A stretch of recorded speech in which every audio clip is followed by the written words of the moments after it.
Hey everybody, and welcome back to the Bay Bolts channel. Today we have another episode of Thunderstruck for you. We have a lot to talk about. There's been a lot going on in the world of hockey, and as always, my name is Jake Ricker. Today I'm joined with my good friend Michael Wax. Michael, like I said, lots to talk about today. A lot of Lightning news that started coming out the last couple of days. How you doing today, my friend? I'm good, and no preamble. Let's just get right into it. There's a lot to talk about. You're absolutely right. So the first thing we're going to talk about today is the re-signing. So if you haven't heard already, the Lightning have been on a little bit of a re-signing spree. Let's go over those signings and talk about what the Bolts did. So one of the first ones I want to talk about is the Lightning re-signed Erik Cernak for 3 years at a $2.95 million per year. So starting off with this contract, Michael, personally, I love this contract. It's just under $3 million. I think it's a very fair price for Cernak. He's been a really great player for us defensively. He's really done a good job at fitting in that, kind of seventh D-man, sixth D-man role for the Lightning over the years. Well, yeah, and him pairing with Ryan McDonagh has been an absolute revelation. I know they were really, really bad towards the end of the regular season, but they picked it up during the playoffs. They both had uh, kind of bad games, bad shifts, but as a unit, they worked well together. There were instances where Hedman played with Cernak. There were instances where Hedman played with Sergachev. He can play with anybody in that top six on the right side. So I expected them to get a little bit less than $3 million. I expected them to get around actually like the $2.5 million. But, the term was spot on. And I'm fine with the AVV or AAV, excuse me, as long as it was under $3 million. And, as long as the Lightning are able to keep him for 3 years, the expansion draft is coming up in a year. I think it's a great deal. Absolutely, and he's a little bit of a gritty defenseman for us as well, which is always good. The Lightning would continue re-signing defensemen, though, as on the same day, just a couple minutes after, Lightning also announced that we re-signed Jan Rutta to a 2-year deal for $1.3 million per year. So a very much cheaper deal, but 2 years for Jan Rutta, which I love. Rutta did not play a ton last season as he was hurt for a majority of it, but when he did played a lot with Victor Hedman, was one of I would say, fan favorite pair for a long time. He's not a defenseman that's going to come out there and, make the world of a difference, but he's a very solid seventh D-man or sixth D-man, kind of like Cernak. So I love this signing for the Bulls. I love that we're bringing out for 2 years. I think Rutta has a lot of a bright future with the Tampa Bay Lightning, and I'm really looking forward to see how he works with Hedman when healthy. Yeah, and shout out to Jay Fresh, who is on Twitter, and we have an interview with Jay Fresh. You link it up in the top of the little icon right there. But Jay Fresh talked about when Rutta got signed that he is a very solid 5'6" defenseman, and he has the added benefit of playing with the best defender in the world. And that's not a dig on Jan Rutta. That just shows how good Victor Hedman is. He's been carrying people for a long time, but it shows that Rutta is an effective defenseman if you put him on the third pairing. But he does his job, and he does his job well. He allows Victor Hedman to not only play defense when he has to, but also roam around in the offensive zone, because that offense, if it fails, is going to have a steady presence in Jan Rutta. And, again, he came back in the Stanley Cup Finals, did not look that great. I'm wondering if that February injury had a little bit to do with it, but at the same time, with his regular season play before the pause, and then, the cup clinching game, I thought he was fantastic. So those coupled together, a couple months off, I'm really hoping that his legs are underneath him and he's ready to go to pair with whoever, just like Erik Cernak. Exactly. And like I mentioned, too, he's a very good seventh D-man, which Lightning love to roll with a lot for the season. It's one of John Cooper's almost go-to things. So it's always good to have a solid core of defensemen, even if they're not the top-tier defensemen like a Victor Hedman or something like that. But the very next day, though, the Lightning would continue their re-signing spree despite being over the cap, which we will get to in just a little bit. But the Lightning would re-sign Matthew Joseph to a 2-year deal at $737,500. It's a little bit of a crazy number there. Most numbers, are usually pretty even or something like that. But Joseph got this crazy little number, which I thought was kind of funny. But Matthew Joseph back for 2 years. This is clearly just another depth signing. You had him on the Stanley Cup championship team, obviously last year, and played a decent amount of games and was pretty good. So to bring him back on a cheap deal, nothing wrong with that. Yeah, and as you mentioned, he was good when he played with the Lightning. The problem was he didn't play with the Lightning very much. He played a lot with the Syracuse Crunch last year. With them, he thrived. He really found that his hands and his legs, or his hands and his feet, worked together, which is something that didn't really correlate at the NHL level. I equated him to, JT Brown or Michael Grabner with, he's got the feet of a demon. He can blaze you with speed, but he can't really finish on the net. And he found his touch in Syracuse, and that earned him enough to be a bubble participant.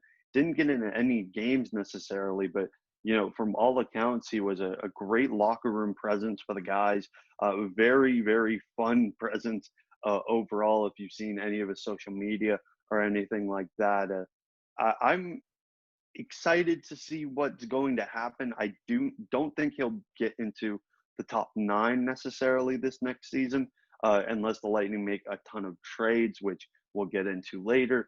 The 2 years is interesting though, because this allows the Lightning, just like with Chernak and just like with Ruda, to expose him in the expansion draft if they so desire. Now, I think some people are going to say, Matthew Joseph isn't the guy that Seattle might want to take, but, add a little bit of a sweetener in there, say we want to keep the rest of these guys. Matthew Joseph, again, really fast. He's perfect for the Lightning. The Lightning are a young, fast team. I think he'll slot right in this season and hopefully play his way into a bigger role, whether it's with the Lightning or with the Kraken or with another team. Exactly. And I'm sure JBB, just like all the other GMs, are starting to think about that expansion draft and are starting to plan for that ahead of time so they're ready when that time comes. And the Lightning would make one more signing similar to Matthew Joseph's position. It was Alexander Volkov, who came back signing at 1 year for $700,000. This is another Syracuse Crunch kind of depth signing, although Volkov definitely has a more active role in the Lightning top 9, especially last year and possibly even more this upcoming season. So again, Volkov is a guy I like a lot. He's a really good forward. He's shown a lot of good potential and has played pretty well at the NHL level, I would say, for the games that he has been able to play.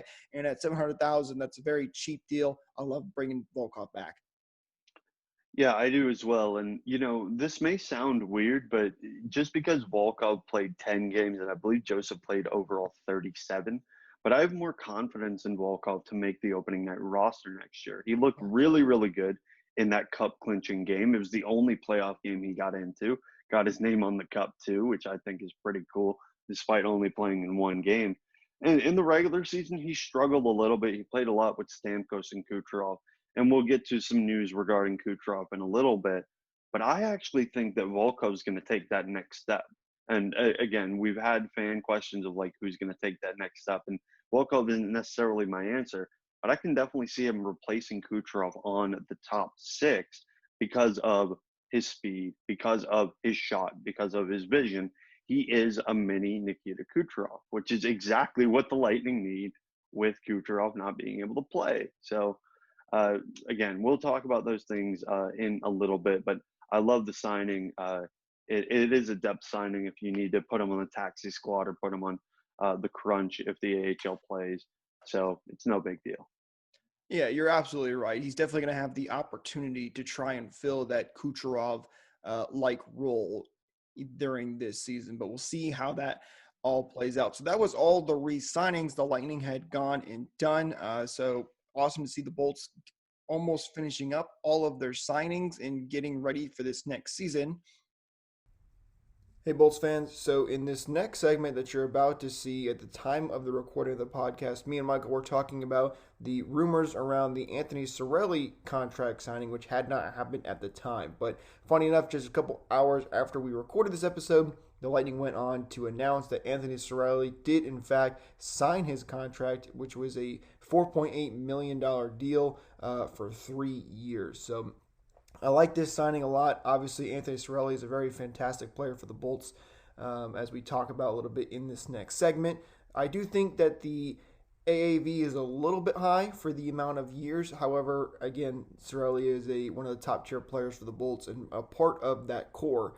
So just to get him back and make sure that he is locked up for the next 3 years is always a good thing at the end of the day. So I'm going to put a time code on screen right here if you guys just want to go ahead and skip ahead to the next segment. But with that said, let's get back into the podcast.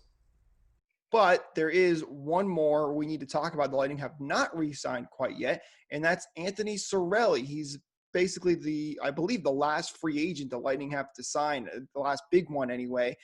And from the rumors that we have seen so far, it sounds like both camps are moving in the right direction. It sounds like also that I've heard that have gotten the legwork done for a deal between the Lightning and Anthony Cirelli. So it sounds like this could be coming any day now. It might be because we're waiting on some trades because of cap space now, but good signs for Anthony Cirelli coming back to the Tampa Bay Lightning for next season. Yeah, absolutely. And he is one of those guys that's going to have to step up. And, we might as well just jump into the news right now of Nikita Kucherov not being able to play in the regular season because of some hip surgery that he's going to have next week. And it's a very unfortunate thing for the Lightning, very unfortunate for Kucherov. You need other guys to step up. Cirelli's going to have to be one of them, especially since his line last year was a -20 in the playoffs, which is absolutely dreadful. That's not the type of guy that you need, especially with the fact that, we thought of Cirelli with so many of these big goals, and he actually struggled a lot in the playoffs when it wasn't time for that big time play. So overall, I'm happy that Cirelli is going to be back.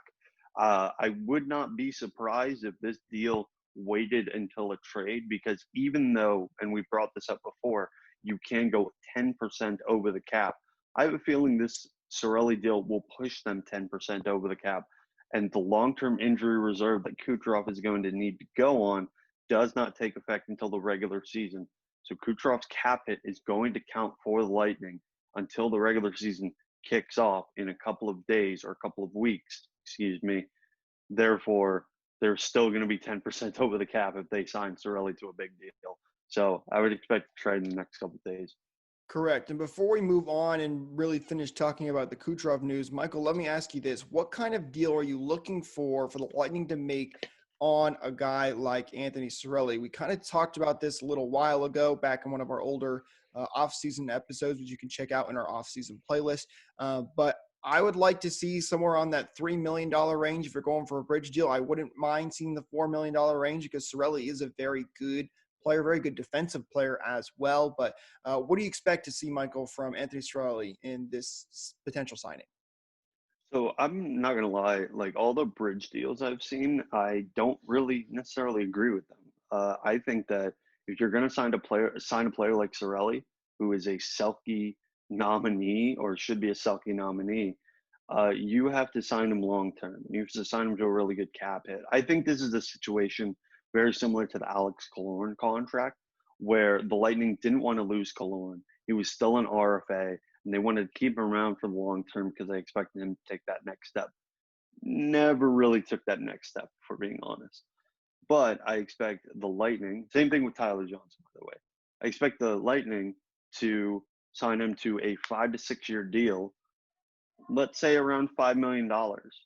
Give him a 5 times 5, very similar to the Yanni Gourde deal, very similar to the Andre Palat deal, very similar to a lot of deals that other centers are getting around the league, other RFA centers. And I know that that brings Cirelli to, maybe the final year of his deal, he can walk away after the final year. But that's a 5 years down the road problem. That's not a now problem. The now problem is we want to win as many cups as possible. We need Anthony Cirelli to do that. Yeah, I think you're right. I think we definitely like to see a multiple year deal. That would be ideal, but we'll have to see what JBB works out. So far, I've liked all of his signings so far, so I do have faith that he will end up making the right decision. But let's now talk about Nikita Kucherov. We kind of mentioned this a little bit in the other segments, but let's officially talk about this. For those of you that may not know, it was put out there on social media a couple of days ago that Kucherov was having a bit of a hip problem and that he was going to potentially be able to be okay if he had some of the remedies he was taking that were hopefully going to fix that problem. But it was just announced just a couple of days ago that Nikita Kucherov is going to be out for a long time, possibly the whole entire regular season, because he is going to have surgery on that hip. So Kucherov will be out for a large portion of the season. Now, there's a couple things to talk about with this news, Michael. Let's start off with one of the things that I am kind of excited to hear you talk about, because I know it makes us Lightning fans very upset. And that's that. So obviously with Kucherov going on long-term injured reserves, it means the Lightning will get some freedom in the cap. And as we just talked about, the Lightning are under currently a cap crunch. So a lot of people started talking about saying, oh, how convenient for Kucherov to go on long-term injured reserve, and now the Lightning will be okay for the cap crunch. And there's a lot to break down on this because, one, this does not solve the Lightning cap issue. They are still going to have to fix this issue. They're still going to have to make some trades down the line. This basically just puts a Band-Aid over the problem. And also, as I know you'll get into, Michael, it is not convenient to lose arguably your best player on the entire team. Yeah, and I mentioned this to you a couple days ago. I'm like, this is the second worst case scenario in terms of losing a player, maybe third worst case scenario of losing a player because of a cap crunch. Second for me would be Victor Hedman. First would be Andre Vasilevsky. Like those are the top three players in terms of importance for the Tampa Bay Lightning. And a lot of people saying that they're trying to, evade the cap by saying that Kucherov has an injury. This is not Marian Hossa in a skin condition. You know what? And I hate to do this to Ryan Callahan. This is not even Ryan Callahan in a back problem. You're not taking a bottom six forward and putting him on LTIR to get some cap space or to trade his contract. You're taking a top five player in the world. You're putting him on long-term injury reserve because you want him to get better. And if he happens to get better around the playoffs, fine. If he happens to come back in the regular season, fine. It doesn't matter for the Lightning. In the grand scheme of things, this is going to hurt the Lightning a lot. And I know I discussed before we recorded that I don't think the Lightning are going to get hurt. They might. Kucherov is a very, very talented player. He's the most talented player the Lightning have, and that's saying a lot, considering they have Hedman and Point and Stamkos, and the list goes on and on. I just don't understand the thought process of saying, oh, how convenient. The Lightning aren't going to have a top five player for the majority of the season, and then they're magically going to bring him back during the playoffs. I don't know. He's going to have surgery. That's the timetable. That's not really anything that we can discuss in terms of, oh, the medical professionals are wrong. No, the medical professionals in this case are right. You just don't like what they have to say.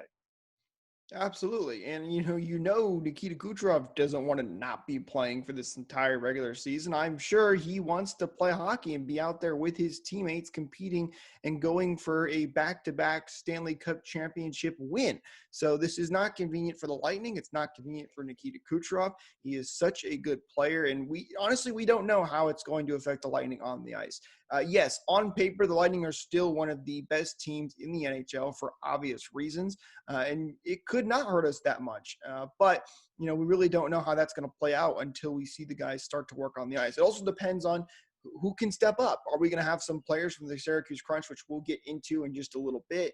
If they can really fill in that role for Nikita Kucherov, it may look like the Lightning never missed a beat, but it is absolutely not convenient. And I also want to make it clear this does not solve the Lightning's problems in the cap situation. Now, to expand on that a little bit, kind of the second part to this whole Kuch injury is how the Lightning can use this to be cap compliant, because they can. So the Lightning are currently about, I believe, $6 million over the cap. If you add in a Cirelli deal, about $4-3 million, around that range, they're going to be about $10-9 million over the cap. And Michael, you talked about the 10% limit, so that they may not be able to go that high if they're going to go into that $4 million range. But at the end of the day, they're going to be about $9 to $10 million over the cap. Now, with Kuch's injury, that would bring him back to only about a million, maybe two, depending on the Cirelli deal over the cap. So Lightning would still have to make a couple of moves. Now they could waive some players and send them down on the taxi squad or to the crunch or whatever it may be, how that plays out, and be cap compliant. So they could do that and make it work without having to make any more moves. But JBB has come out and said he does not want to do that. He does not want to have to waive any more players already has. And I'm referring to Tyler Johnson, what we had to do with him. So expect the Lightning to make a move, maybe two. I'm not quite sure how it's going to work out. That probably depends on the Cirelli deal, which JBB obviously knows which direction that is headed. But the Lightning should have to make one or two more moves. We could see another Johnson or Killorn trade possibly happen, and maybe it will happen a little bit later now, more towards regular season, if the Lightning are going to use this Cooch long-term into reserve to their advantage. Yeah, if there was anybody I could see immediately leaving, it would be Alex Killorn. Once again, he's the only person on the team that makes over, I think it's over $1.5 million that has a modified no trade clause. He is the easiest when it comes to moving him. I think a potential landing spot for him would be Nashville. I've been screaming about this probably since the day the offseason started. You know, Nashville needs a center. They just lost Craig Smith to Boston. Or Nashville needs a winger, excuse me. They just lost Craig Smith to Boston. Overall, I know they just re-signed Granlund. I know they're getting Eric Holla, but, you know, they need to bolster up their top six. Killorn's the perfect guy to do that. I wouldn't be surprised to see any of the $5 million guys go. That's Killorn, that's Johnson, that's Gore, that's Palat. I don't want Palat to leave. I don't want Gore to leave, but I wouldn't be surprised if that's how the Lightning get cap compliant. It's just the nature of the business at this point. We really got to wait and see what's going to happen. Right. Heck, I don't want any of those guys to leave, ideally, obviously, but that's not going to happen. I would think Johnson and Killorn are the two primary people that could end up getting moved. But important to note that JBB is not looking to just send people down and bury some cap. So expect the Lightning to make moves before the regular season that gets started. Now let's talk about a couple of things that are going to be happening this upcoming season. We actually have two things to talk about: a rule change to one of the rules that would have kept Jonathan Drouin on sides, if you remember that play way back then. And then we're also going to talk about, two, the NHL approved having ads on teams' helmets this year. Let's start off with the rule change. So, Michael, as you know, the way it was before is that a player must have their at least one skate behind the blue line and on the ice. It could not be up in the air. If it was up in the air, they were offsides. Obviously, we had that famous play with Jonathan Drouin in the playoffs where his skate was just barely ruled up off the ice and ended up being offsides. It's a whole debate, one of those things people talk about it all the time and say Jonathan Drouin was onside. But the rules now changed to where that your skate just has to be beyond that, or in front of the blue line. Even if it is up in the air, you would still be considered onside. So I like this rule change a lot. I think this was something that was long overdue, as a lot of people have mentioned on Twitter.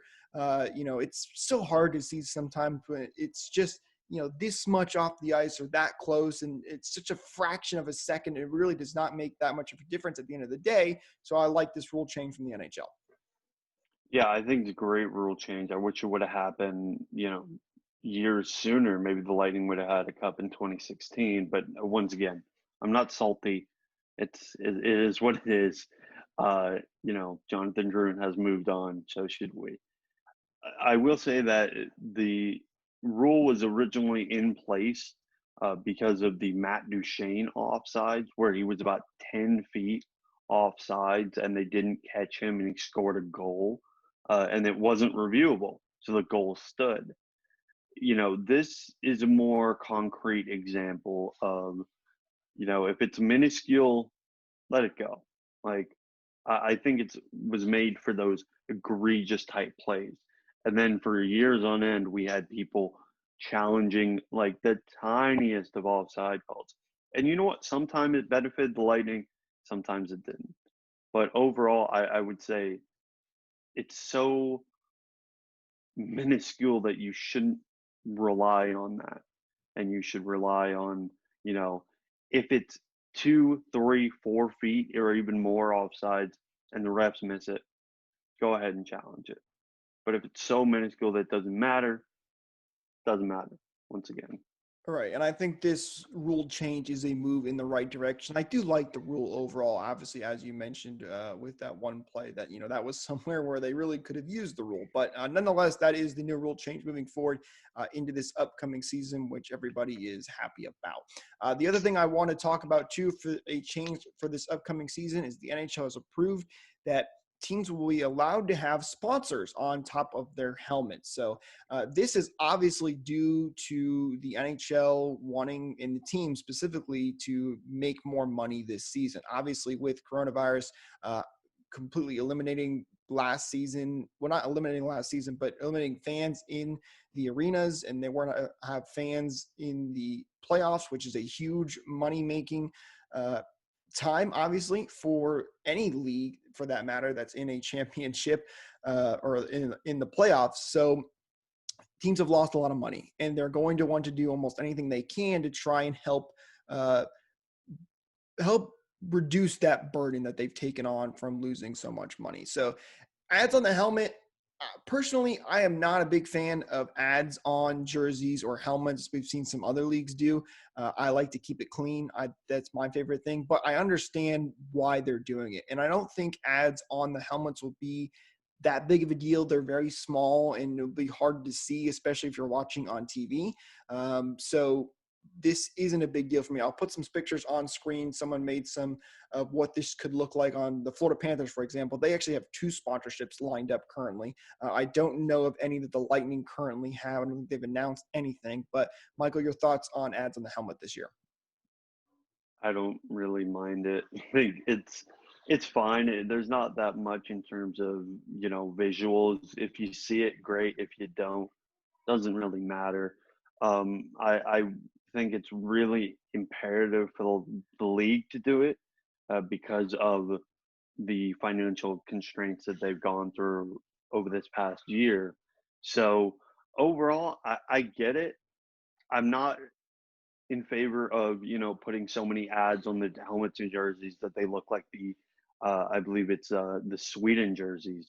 Um, like I would temper those expectations of like we don't want the entire jersey to be covered in ads so that we can make money.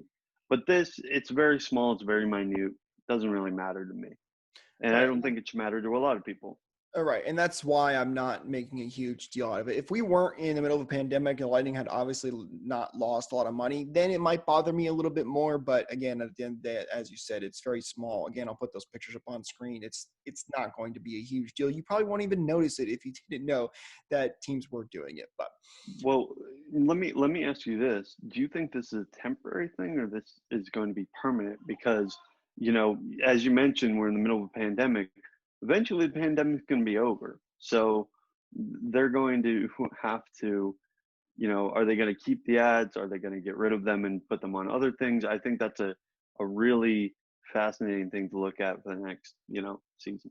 yeah, that's a really good question. I think a lot of that might depend on fan perception and how this is taken by fans. If a lot of fans don't like this and make a big deal about it, the NHL might consider saying, all right, we'll just do it temporarily. But if fans don't notice it, don't really say anything, which I think is what's going to happen, they might leave them on there. Now, they might limit it to maybe just one ad, and you can, it's got to be super small on the back of the helmet. They could change a lot of things. So I think overall, I think ads will probably stay a lot longer on the helmet in the NHL.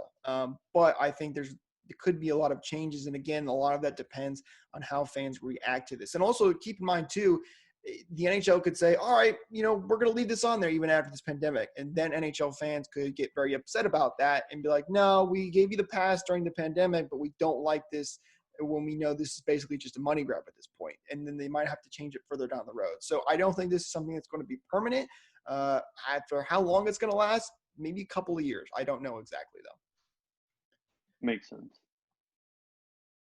But let's go ahead and talk about our next subject, and that is the NHL releasing the schedule. So we do have officially a schedule out for this potential 56-game season. Now, it could get delayed because of something that we'll talk about in just a second, but they did release the bones of what should be a upcoming season for the 2021-2022 season. So first, Michael, let's talk about what possibly could delay this. So the NHL has said what they're going to do is every team is going to play within their own division. So they've set up new divisions. For example, all the Canadian teams are in one division of their own.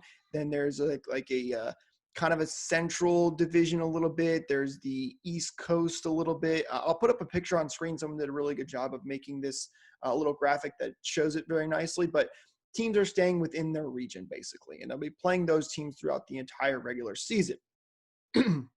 Now, one of the problems here is that Canada, the reason that they have just that Canadian division is because Canadian teams cannot travel over the border. We saw this with the Toronto Raptors, who are currently playing at Amalie Arena, by the way. If you haven't seen those videos, I'll link those up in the top right corner as well, so you can check those out. But to prevent this issue of not being able to have teams travel over the border, they're all playing just in Canada. However, Canada is not a huge fan of this even still. They are a big fan of the bubble kind of format that the Lightning did in the playoffs, but the NHL and NHL Players Association does not want that. So there is potential that we could see a delay to the season if something is not being able to be agreed upon. I don't know how that's all going to work out. That's all talks that are currently ongoing. But as of right now, there's a 56-game schedule set in place where teams will play in their division throughout the whole season until the playoffs, which then they would then probably go do another bubble format unless maybe we get lucky and the pandemic's basically over at that point. But who knows? It's really tough for those fans. I agree with you. It's tough for the government. I completely understand their perspective on this. They want to keep everybody safe, and at the end of the day, it's a money thing versus a health thing, and it shouldn't be this way, but that's what it is. The NHL is looking to make money. They want fans to come to the arenas. They want everybody to play in their own stadiums. The owners of every stadium want the revenue. Meanwhile, the Canadian government wants as many fans as possible, or a bubble where it's just the players themselves. We saw how difficult the bubble was during the 2020 return to play, where the Lightning won the cup. They were very fortunate to win the Stanley Cup that year, and they talked about how it was one of the most difficult times of their lives, not being able to see their families, being stuck in a hotel room for months on end, basically. And then you look at the Stars. And they weren't able to raise the cup, even though they had to go through the same things. Like, it was one of the hardest things in the world, and I don't blame the NHL for not wanting to repeat that process, but at the same time, it's all about health at this point. Absolutely, yeah. It's going to be tough. So we'll see where that all plays out and whether we'll have a delay. I would like to think we're not going to. I think the NHL will be able to work things out. But obviously, we will keep you updated. You can follow us on Twitter at @Bay_Bolts for more quicker updates, as obviously we can't push out these videos as fast as we'd like to. But so let's talk about the schedule a little bit. Obviously, we're going to be playing all the same teams throughout the whole season. It's kind of like a baseball schedule. I think it's the best way to look at it. Baseball plays the same team for a consecutive amount of days. Same kind of thing for hockey this year. We played the Blackhawks twice to open up our season. Then we played Dallas twice. Then we go on to play Columbus twice. I think there's a couple times we play some teams 3 times in a row as well. So that's how the schedule is going to look. I believe the Lightning have 7 or 8 back-to-backs. I can't remember exactly how many it is. That's actually on the lower end of the spectrum, though, for most teams. Some teams have about 11 back-to-backs, so that's kind of nice. Excuse me, for the Lightning. But we will be starting the season, as I mentioned, against the Blackhawks, which, Michael, I don't know about you, but I think this is a missed opportunity. One, because I don't want to play the Blackhawks opening night because you know how that can get with their fans in our arena. So, by the way, Lightning fans, it does sound like we are going to have fans in the arena. So make sure you go grab your tickets so we don't have a ton of Blackhawks fans when we're raising our Stanley Cup championship banner. But Michael, why not play against the Stars in opening night? Why not play against the Stars? Why not play against the Blue Jackets? That sweet revenge of being swept and then being able to raise a cup banner in their faces. I'm not going to lie, that would be amazing. Why not play against the Predators? Why not play against the Red Wings and Stevie Y? And there's a lot of opportunities, but I think this was an NBC decision. They really love the Blackhawks. They think the Blackhawks draw ratings, which I hate to break it to them. When teams are bad, they don't draw ratings. So the Blackhawks are a bad team, and this is a bad decision. And that's not going to say the game's not going to be entertaining for Lightning fans with both the cup raising and probably a beatdown. But, and I know the clip is going to be sent back at me if the Lightning lose that game. But I think overall it is really, really a missed opportunity to play against any of the other teams. I would, if it was up to me, I'd rather play Detroit because, there's the Stevie Y aspect. We've been talking about that for years at this point. But they also have a lot of really talented players. I want to see Bertuzzi. I want to see Mantha. I want to see Athanasiou if he decides to come back. I want to see Dylan Larkin. They have some really, really good players that I think would be a challenge for the Lightning because when you're a bad team, you got to be young and you got to be fast. And the Red Wings are both right now. I would love to see Vlad Nemestikov come back to Amalie Arena in a Red Wings jersey as I wear my Lightning jersey with Nemestikov on the back. Unfortunately, that's not going to happen opening night.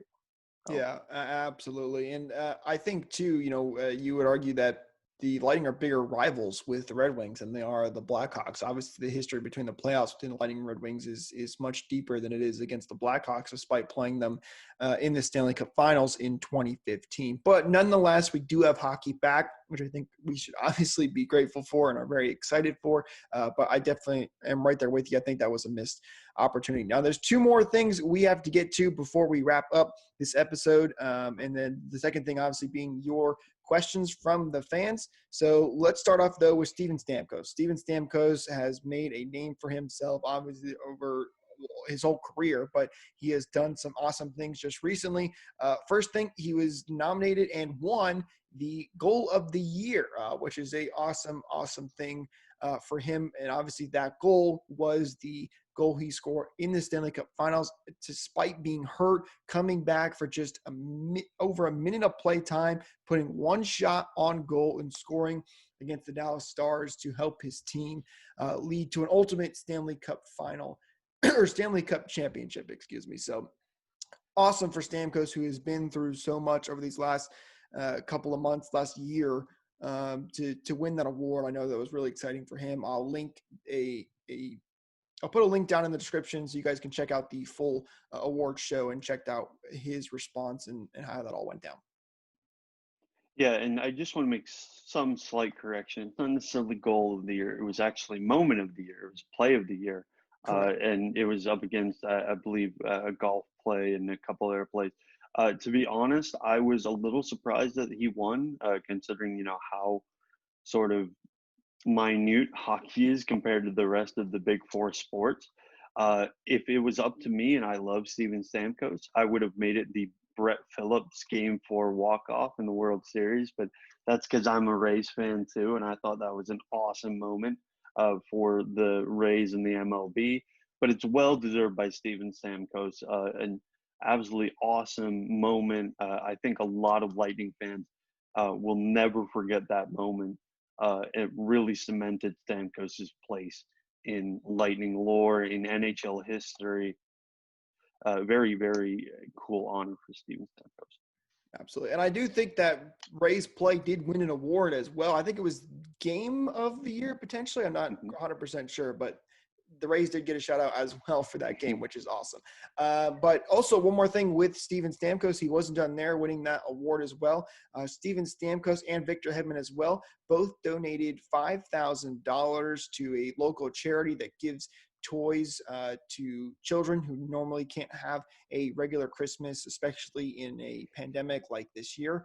So really awesome to see the captain continuing to do why he was chosen to be a leader in this Lightning organization and stepping up big and donating to this charity. Really cool to see. He also got one of the Raptors players involved as well to donate, and the Raptors player also donated to his local charity back home in Toronto and the one here in Tampa Bay. So really awesome stuff to see from the Lightning organization and their players stepping up in the Tampa Bay community.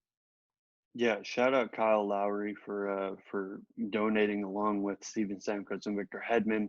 I know this is a temporary thing, but it really sounds like the Raptors are making this their home, especially since Stamkos was really pushing for that. Let's have them join Team Tampa Bay, even if it's permanent, even if it's not permanent, even if it's only temporary.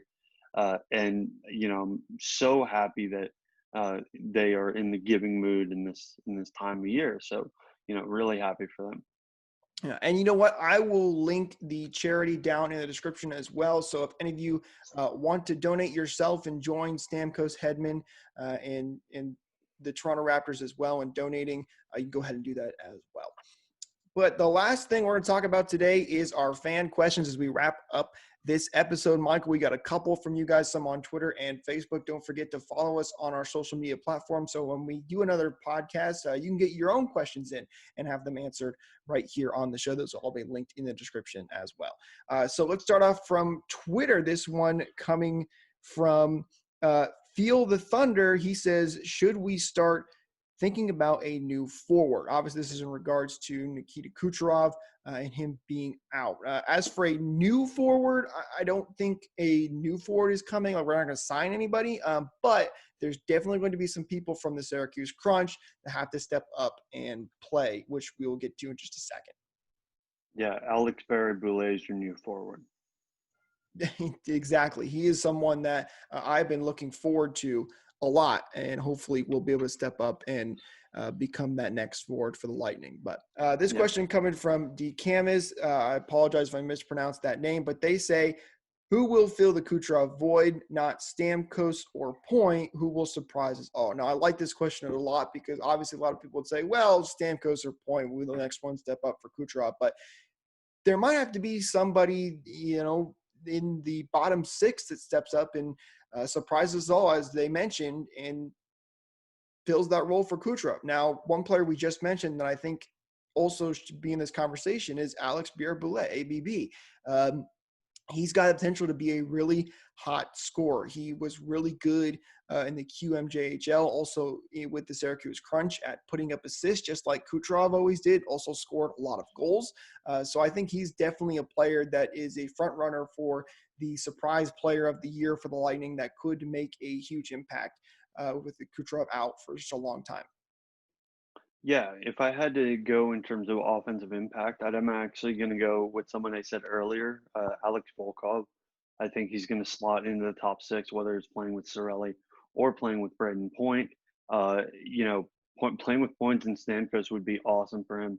Playing with Cirelli and I'm potentially thinking ABV would also be awesome for him. And really getting his feet underneath him. Again, he looked fantastic in that cup clinching game. Apparently his skating has gotten even better this offseason. I'm really looking forward to seeing him play for the Lightning. Very glad that they re-signed him. In terms of overall production, not necessarily in terms of points, but, keeping the Lightning afloat and keeping them in the offensive zone. Once again, going to ride the hype train. Mitchell Stevens, really, really good face-off guy. Like, I can't believe I have to keep saying this, but he's an unbelievable face-off guy. I can totally see him being the 4C, playing alongside someone like, Pat Maroon, Ross Colton, if Ross Colton gets the call up, Tyler Johnson, if he stays on the team, Blake Coleman, Barclay Goodrow, any of those guys, he would thrive next to them. I think a lot of Carter Verhaeghe's success depended on Mitchell Stevens, and I'm happy that Verhaeghe got his big contract in Florida, but I think that they're going to see that, Verhaeghe can drive play on his own, but you need a good center to go along with a winger. I think Mitchell Stevens is that guy. So if you see someone on the fourth line scoring 15, 20 goals, it's going to be Mitchell Stevens. That's a hot take. I don't really care, though. No, I think you're right, though. I think the Lightning have a lot of good depth players that could potentially step up. ABB, Volkov, Stevens, heck, even Matthew Joseph could be the one that surprises us all. We have a lot of very good depth on this team, which is going to benefit us a lot. So, personally, again, my pick is ABB to be the one that steps up and surprises everybody, but obviously only time will tell. This next question coming from Facebook. This one comes from Carlos Carbello. Again, I apologize if I mispronounce anybody's name, but he says, who is Peckham's replacement? This is a great question, obviously, with Rick Peckham retiring last year, which was such a bummer. One of my personal favorite announcers of all time, I would say. We haven't heard anything officially on who that replacement is going to be. And honestly, I don't know. Ever since we heard, who was it, Michael? Well, John Forsland declined the job, which is absurd to me, but that's just me getting on my Lightning soapbox. Correct. Uh, So he yeah, declined the job. We know that. And then as of now, we still have no official word on who it could even possibly be. So it's really unfortunately hard to say who is going to be his replacement. But I do imagine the Lightning will be making that announcement relatively soon. Obviously, with the season coming up, they've got to get that underway. One thing I do know is I don't think it will be Dave Michigan from the Lightning Radio, because he has mentioned, as much as I love him and a lot of Lightning fans really do enjoy his calls, he said he does not want to be on TV. But again, I do expect the Lightning to make that announcement relatively soon. yeah, and if there's someone that I could throw into the ring, and I am well aware that he currently holds the Sunday Night Football position and is currently in place to take over for Al Michaels, I would love if Mike Tirico took over for Rick Peckham. He's an unbelievable broadcaster. He definitely was one of the highlights of the Panthers Islanders series. He got to broadcast that for NBC because of all the series going on at once. They needed to really, pull some guys out that normally wouldn't cover hockey. But he did a great job. And I would love to see him as the Lightning full-time guy. Again, I don't think it's going to happen because he's currently in place to take over one of the premier spots of football and take over for one of the greatest broadcasters of all time in Al Michaels. But, a man can dream, and that's my dream. Absolutely. Hey, you would be fantastic, but I think you're right. I think you might stick with that NBC Sunday Night Football gig as well. But hey, as long as we're throwing hats in the ring, Lightning, I'm still available. I'd still love to broadcast some games. Obviously, I still got a long ways to go, but just for all fun. So last couple of questions here, Michael, before we wrap this up. These both kind of relate to something we talked about before, but I will mention it because I appreciate anybody that gives us a question. It means a lot to us, helps us out a lot. So thank you to everybody who posted some questions. But this one comes from Paul Edwards. He says, those who performed strong for the Crunch last season and will make an impact for the Bolts. So again, going back to who we talked about, I think ABB is the best one to talk about in this scenario when you specifically mention who performed strong for the Crunch last season, because ABB is always at the top of the points, assists, and goals list.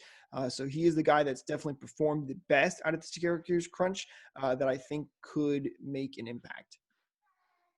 ABB, Alex Volkov, Ross Colton, I mentioned before. I think Colton is a sneaky candidate to get into the top 9 of the Lightning. He's a very, very talented center, great two-way player. Reminds me a lot of, the center version of Andre Palat. Doesn't score that many goals, but when he does, it's very timely. He's got a very keen eye for the puck. If there's somebody that I wanted to see more than anybody, besides Alex Barré-Boulet, of course, because he's going to rock this league. I'm so confident in that prediction. Absolutely. It's going to be Ross Colton. Like, I think that, the kids are ready, and that means Volkov's ready. Joseph is still a kid. He's technically ready. Colton is ready. ABB is ready. It's just, do they have the opportunity to get onto the roster? I think the next couple of weeks are going to be indicative of that. No, Ross Colton's a good pick. I'd love to see him step up and make a performance. But last question, this one coming from Nicole Lynn. This goes back to our Kucherov talk when we were talking about that. But she says, will Kuch be playing this season due to his hip injection, and what will this mean for the Bolts? Obviously, this question was asked before we found out that Kuch is going to have surgery and obviously will not be playing for the Bolts for the regular season. Although I don't know the exact timeline on this injury, but from what I understand, Kucherov should be able to come back either just before the regular season ends, depending on delays as well, because we could see that season get delayed. But he should be back for the playoffs as well, bearing any setbacks. And obviously, as for what this means, again, as we kind of talked about, on paper, this shouldn't kill the Bolts. We have a very talented team and should be good. We proved that when we played without Stamkos. We still played at such a high level, but it is obviously a loss. Kucherov is such a good playmaker that this is definitely going to affect the Bolts. One thing I will mention here that we didn't mention when we were talking about this originally, Michael, is that we saw when Stamkos was out, that power play unit struggled. It was definitely, a work in progress for finding how to do that. Kucherov is another guy that's on that power play unit. We could see something similar happen again with him out on the power play, and they have to rely on Stamkos too much. Now, the Lightning do have some practice now as without being one of those guys in Stamkos from last year, so maybe they know how to, get it on track a little bit quicker this time. But that could be an effect we see with Kucherov being out. Well, that was a really good point you mentioned about the power play. The thing that I would mention is, you said they have experience with it. No, they have experience of not having a shooter on the power play. Now they're going to have to do it without a facilitator. This is a much different scenario. But I think that if you put people in the right position to succeed, they're going to. So, if Braden Point gets out from the net front presence, maybe he's that guy. And then you put Yanni Gord right next into the goalie's face. Maybe you put Anthony Cirelli on the top power play. Maybe you put Alex Barré-Boulet or Alex Welko on the top power play. Really see what they've got. It's a very difficult decision in terms of, the line juggling for the power play. I don't envy John Cooper at all. It really feels like his 5-on-5 position is going to be filled by probably Alex Volkov, if it's not just bumping people up into the lineup over and over and over again, and just putting, Alex Killorn if he's here, Tyler Johnson if he's here on that first line. But, again, time will tell whether or not the Lightning do anything drastic on the power play. Yeah, I think you're absolutely right.